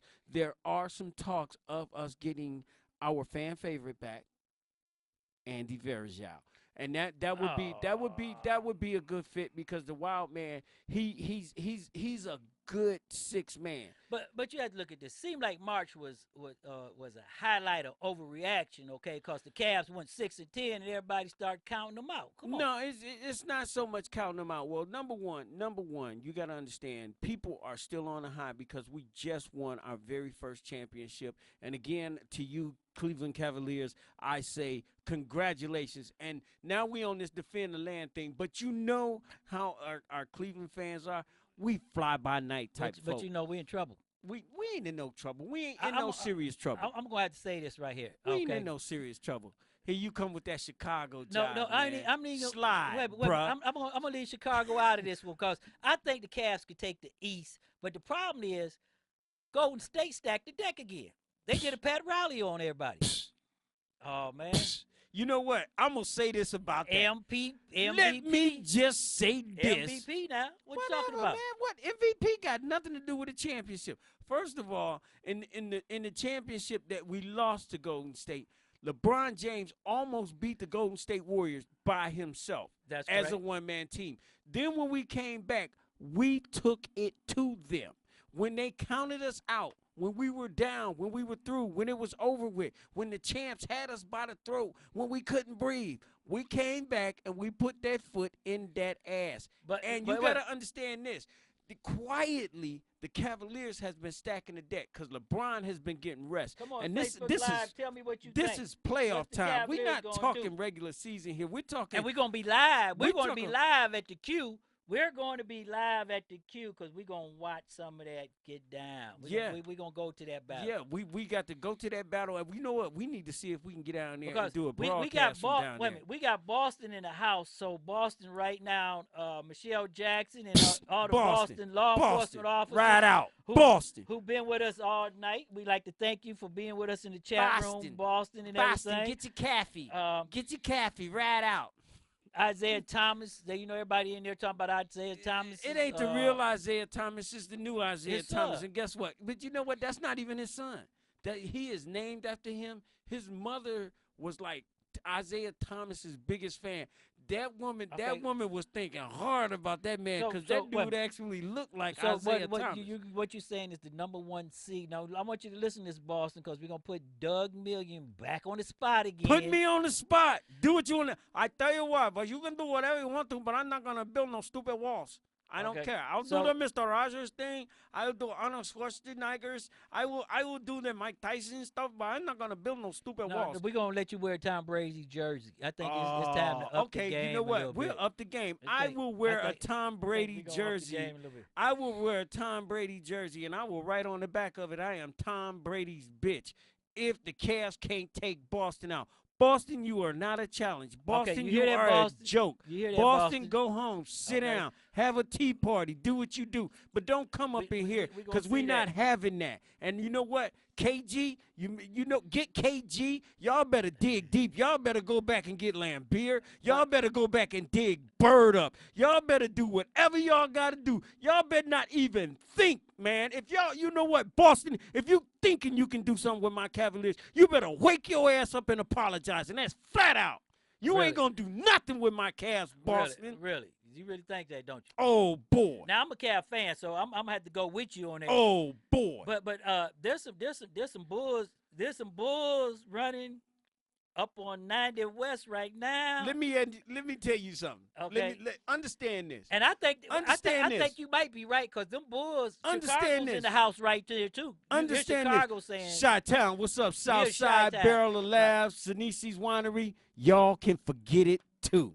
I'm going to tell you like this. Listen, understand this. Everybody's gunning for the Cavs this year.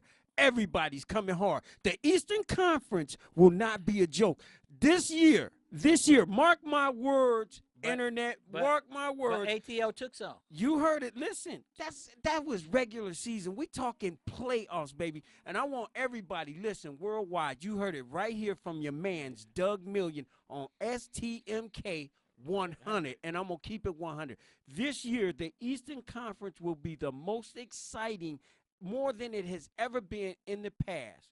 The Eastern Conference is getting ready to elevate to a whole nother level because everybody, especially Boston, especially Chicago, going to be coming hard at the Cavs. And y'all going to make a great series of it, but bye-bye. But you know what you have to look at also, Doug, and I'm just going to say this right here. Boston got some problems because the Cavaliers had problems with Chicago. Boston got some problems because Boston gonna have to face the Cavs if they make it past Chicago. Well, I think the Cavs is real rested. Exactly. Okay, but the problem is now going into the West. We're not too rested. But the West has stacked the deck like Paul Riley did. They always do what they got to do. Listen, last year the West stacked the deck. They did what they had to do. Yeah, but they didn't go get the big dog, okay? KD? See, they got the big dog now. But see, here's the you have thing to about look at that. the big dog. Now, here's the thing about that. In all seriousness, when you got a man that size that has foot and ankle and knee problems, it is very rare once they become injured and accident prone that they last throughout. Okay, he's rested. Okay, the chat. Wait a minute. The chat room says J.R. Smith may fool everybody, because he's starting to hit 3-pointers and stuff now. See, that's what I'm saying. First of all, you got to understand that the Cavaliers has been doing something very smart. They have been developing their third string players and their bench on the fly, meaning the last part of the season they weren't so worried. They would have loved to have the first seed. Second seed is not so bad, but they have been testing these guys and letting these guys play together so these guys can gel. So come playoff time, when come time to step up, Corver. Okay, Smith, wait a minute. Let me say Shump. this. Let's go into the chat room. I want Talk to Facebook me, chat Live room. and the chat room to tell me right now, Saturday at the Q, who is going to come out of there with the first 2 games. Who gonna win the first 2 games? Are we going to defend the land? We definitely gonna defend the So land. come on, James. Come on, Carl. Come on, everybody in there. Or will we be going back to Indiana? Are we going to go right there? Lee Ware, thank you for coming with us. James, Gerald Hall, you on Facebook Live. Talk to me, people. Y'all talk to us. Jackie, Jerry, Michael on YouTube Live. Boston. Bobby, Michael, Rick. In the chat room right there, we got law enforcement officers from Boston PD. Again, thank all of y'all for your service and for coming to spend the day with us. Appreciate we all appreciate y'all service and being spending here the day with us. But your To basketball the veterans team that gonna lose, Boston. are on our chat line from the VA hospital who listen to their part of the show, thank you for joining us. So come on, chat room, tell me who is going to take it. Is it Cleveland?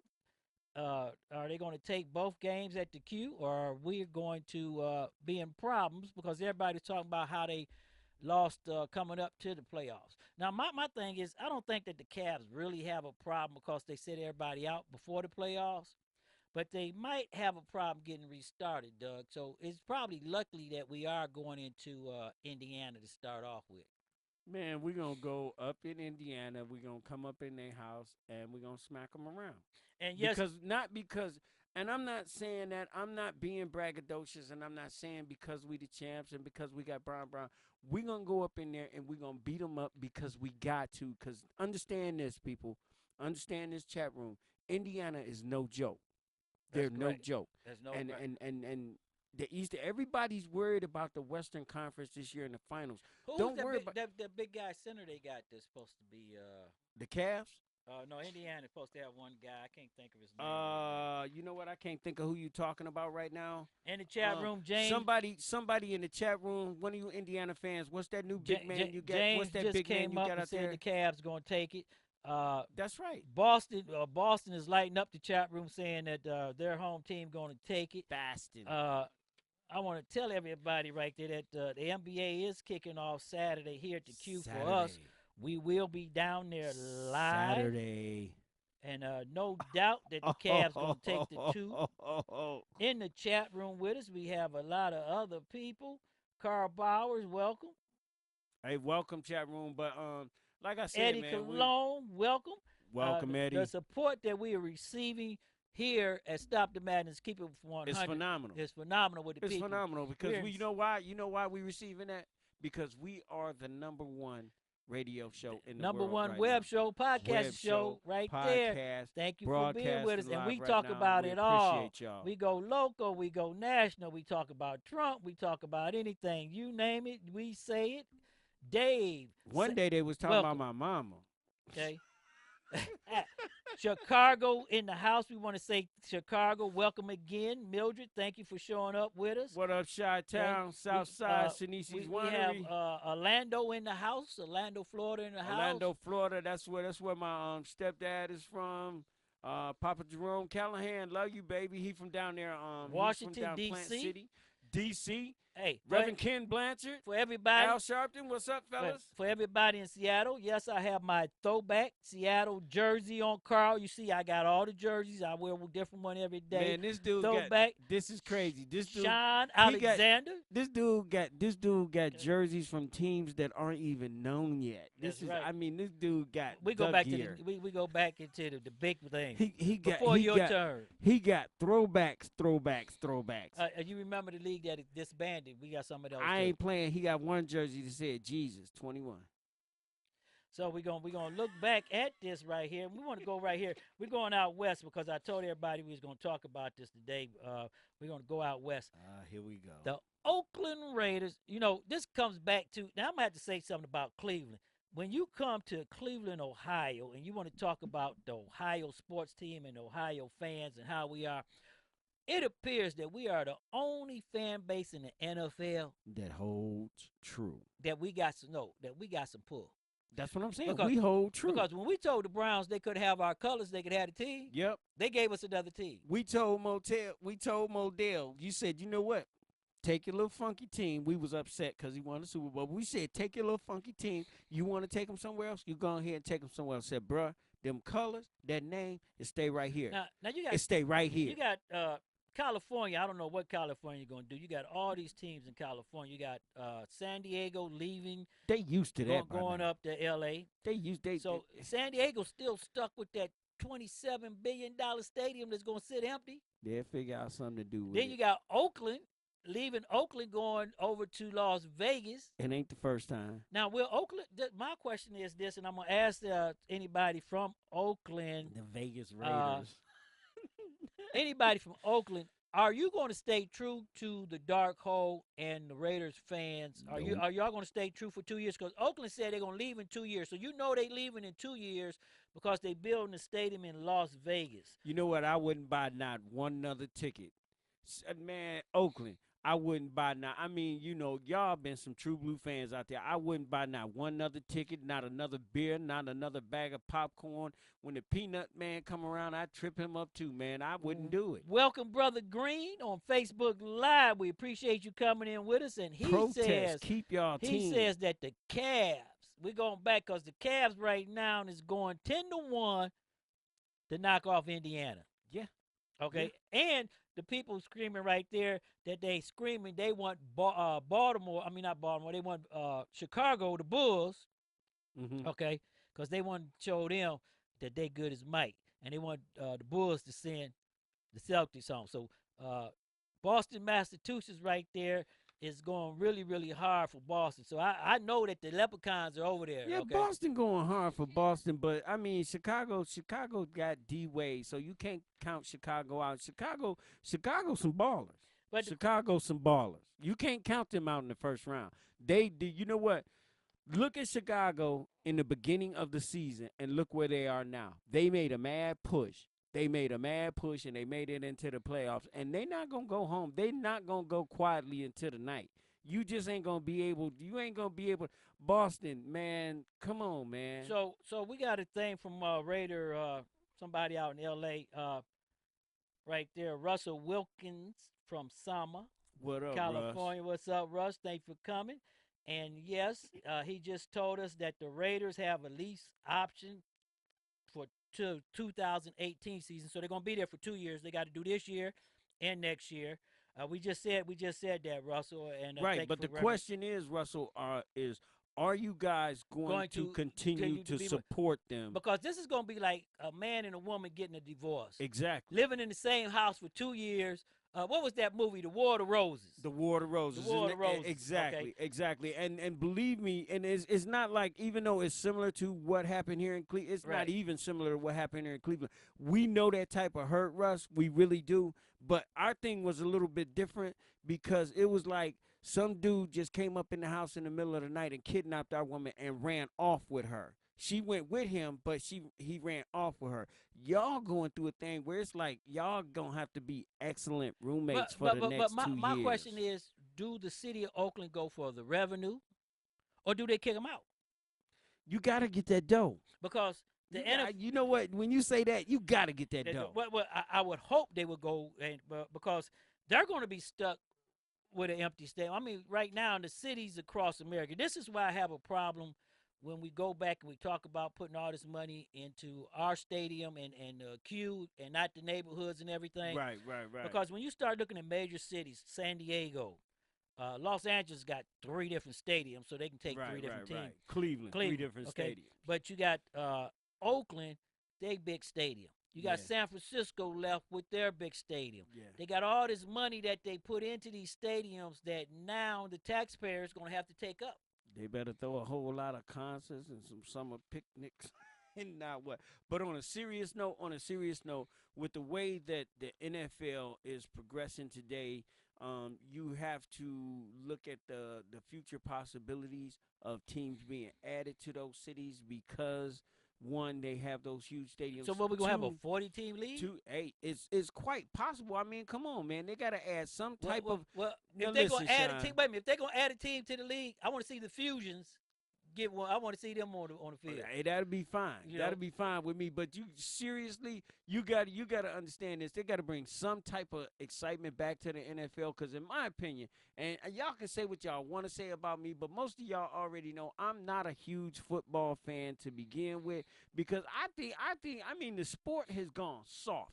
I grew up, and I personally know Gerald Irons, Reggie Rucker, Greg Pruitt, and a couple of other players from back when I was Jim a child. Brown, Paul Warfield. Yeah, I know We had some of these cats. No, I'm saying I know some of these cats when I went as a child and as a teenager to the NFL Player League Association camps and stuff like that. They was right here and these in the cats inner were city. right here local, so I know some of them cats, man. And the game has gotten soft, and it's not even football anymore. To me, it's flag ball. These dudes, because you can't hit the quarterback. You got to keep your hand. The only thing I agree with the helmet-to-helmet rule, and I agree with the spearing rule. Why? Because, dude, that helmet-to-helmet, that's a very Look what that's Joe some serious Jones. punishment. Look what Joe Jones did to Terry Bradshaw. No, it was too tall, jerky. Okay, Too right. tall, Turkey, right. Turkey now, Jones. If Turkey Jones did that to a quarterback today, he'd be banned from the NFL. Exactly. But I'm not saying that we should be able. But you can't even hit a quarterback. You can't put a hit on a quarterback Because no more. they You can't they touch a soft. quarterback They no more. soft. You can't touch a wide receiver no more. There's a bunch of grown-ass little boys with a whole bunch of money running around playing flag ball. Don't touch me. Don't get my Oakland, we dirty were just talking stuff. to. We got a thing from Oakland, so let's go back there into the chat room. Oakland. All right, Russ, come on. Tatum. Okay. Yeah.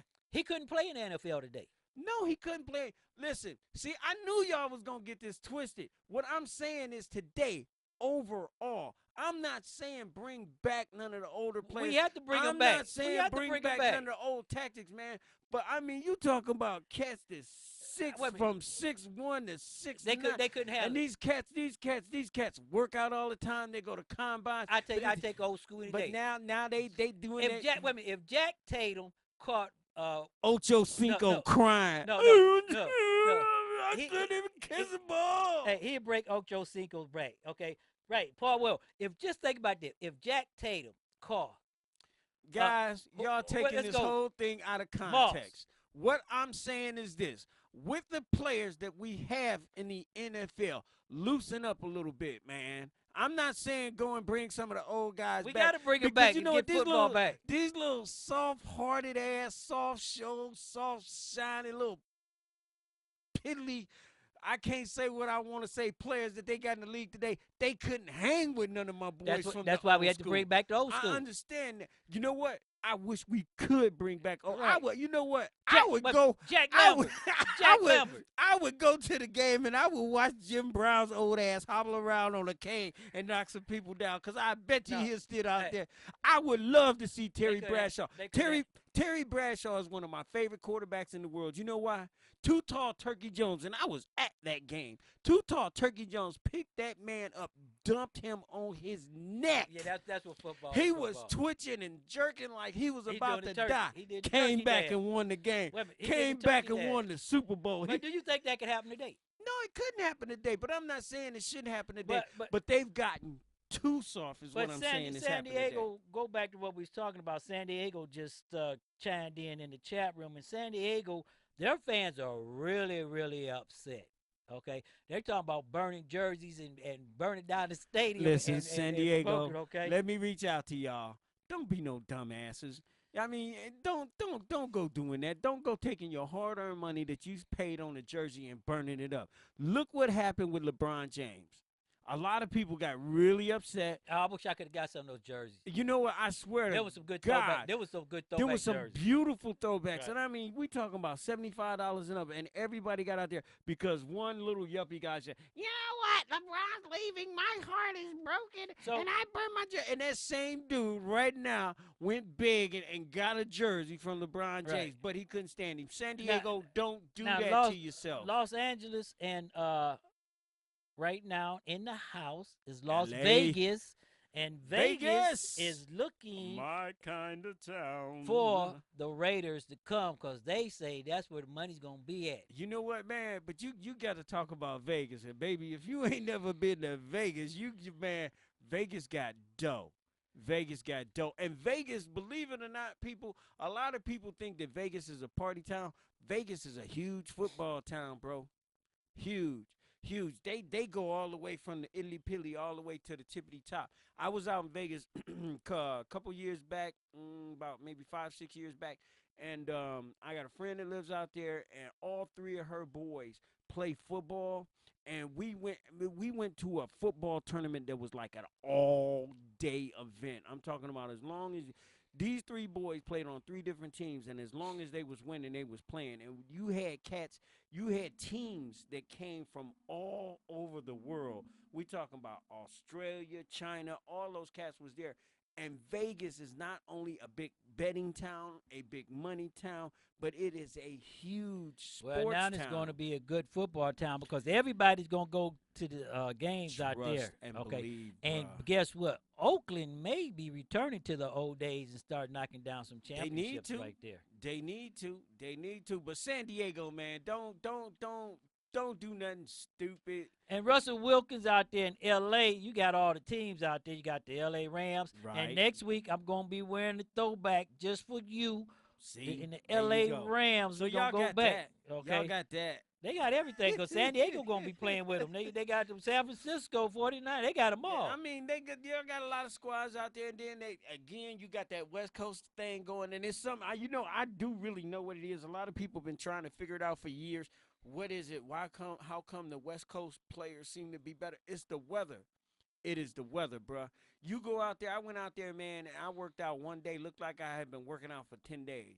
It's that dry element out there. And we're going to have to go out to the West Coast. But Doug Million, and Facebook Live, YouTube Live, Snapchat, and all the people that's joining us in the chat room. Twitter. We really appreciate all the love that you showed us when you've been here with us tonight. Anything Boston, that you want to talk about or you want us to bring up on the show, I want you to come in the chat room. I want you to send us emails at stmkradio100@aol.com and let us know what you want us to do because we are a webcast social media show and we get involved into the chat room and bring you into the studio. Yeah, and our man, Sax Man, is joined us. Welcome, Sax, to the show. Sax good Man. to see you. What's up, brother? But right there, we like to thank everybody. We like to thank all the veterans over at the VA and everybody that participated in our dedication to the veterans. We hope that you liked the little thing that we put together. And we don't also forget about my boy T.Y. Send that off. Let me see that right there. We also like to send some love to T.Y. Martin, who showed us love when we first started. He's having his bash in Chi-Town at 336 Shelby Lane Street, East Point, Georgia. East Pine. East Pine? East Pine. Okay. That's how you say that. It's East Pine. I used to live down in Georgia a little bit. East Pine. Okay, and he's having a That's where karaoke Outkast birthday from. bash. He gonna karaoke. He call it karaoke. So show him some love and please Doug, show that brother some love. let me tell you something. We appreciate everybody coming back, but it's that time. Face is big, I can't lose. She can bow down, I'm the next to move, but I'ma stay on the cool, remain on the under, cause like Andre 3000, your boy's ice cold. Ain't no limit to the gimmicks and ways to make money. No limit to the just to act funny when you get that cake, cause you spit that way. They may love you tomorrow when they hate you today, but yo, that's the way the story goes, so I was told. Following the rainbow down the yellow brick road, please believe at the end ain't no pie to go. Just some platinum beats from the Cleveland streets. Doug Million, what you have to say to our people before we get ready to get up on out of here? Hey, I want to thank everybody for coming out. I want to thank the chat room for all the feedback. I want to thank Vimeo. I want to thank Ustream, Facebook, YouTube. Hey, y'all remember, live, love, laugh, baby. Hey, I'm your host, Sean L., and I'd like to thank everybody for coming out, being with us tonight on Stop the Madness, Keep It 100. I hope that you stay with us. Boston, we appreciate the love you showed us. We apologized earlier for any misunderstanding, and we gave that statement from the radio station how everything there worked out. We thank you for staying with us, and I'm your host, Sean L. And remember, peace, love, and happiness. And until we see you next time, stay safe, and everybody have a great Easter.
You've been listening to Stop the Madness, Keep It 100 on STMK Radio 100.